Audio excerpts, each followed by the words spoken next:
മഹാരാഷ്ട്രയിലെ നഗരമായ ഇസ്ലാംപൂരിന്റെ പേര് പുനർനാമകരണം ചെയ്തു. ഇനി ഈശ്വർപൂർ എന്നറിയപ്പെടും. നിയമസഭാ സമ്മേളനത്തിലാണ് പേര് മാറ്റിയത്. ശ്രീകാന്ത് ചേരുന്നുണ്ട് കൂടുതൽ വിവരങ്ങളുമായി. ശ്രീകാന്ത്, ഈ റിപ്പോർട്ടിന്റെ വിശദാംശങ്ങൾ എന്തൊക്കെയാണ്?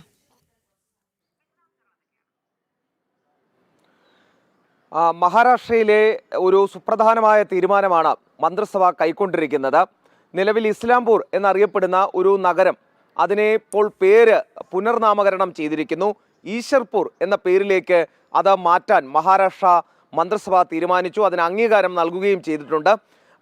ഏതെങ്കിലും മതങ്ങളുടെ പേരിലോ മറ്റോ സ്ഥലങ്ങൾ അറിയപ്പെടേണ്ടതില്ലെന്നും ആക്രമണകാരികളായ വ്യക്തികളുടെ പേരിൽ സ്ഥലങ്ങൾ അറിയപ്പെടേണ്ടതില്ലെന്നും നേരത്തെ തന്നെ മഹാരാഷ്ട്രയിലെ BJP സർക്കാർ തീരുമാനിച്ചിരുന്നു. ഔറംഗാബാദിൻ്റെയൊക്കെ പേര് സംഭാജി നഗർ എന്ന് മാറ്റിക്കൊണ്ട് പ്രഖ്യാപനമടക്കം നേരത്തെ വന്നത് നമ്മൾ കണ്ടതുമാണ്. അതിൻ്റെ ഭാഗമായാണ് മതപരമായ പേരുകൾ, അതോടൊപ്പം തന്നെ ഈ ഏതെങ്കിലും തരത്തിലുള്ള ആക്രമണകാരികളുടെ പേരുകൾ അതൊക്കെ മാറ്റാൻ മഹാരാഷ്ട്ര സർക്കാർ തീരുമാനിച്ചതിൻ്റെ ഭാഗമായാണ് ഈ പേരുമാറ്റൽ. പകരം ദേശീയ ബിംബങ്ങളുടെയും ദേശീയ പുരുഷന്മാരുടെയും പേരുകൾ നൽകാനാണ് മഹാരാഷ്ട്ര സർക്കാർ തീരുമാനിച്ചിട്ടുള്ളത്.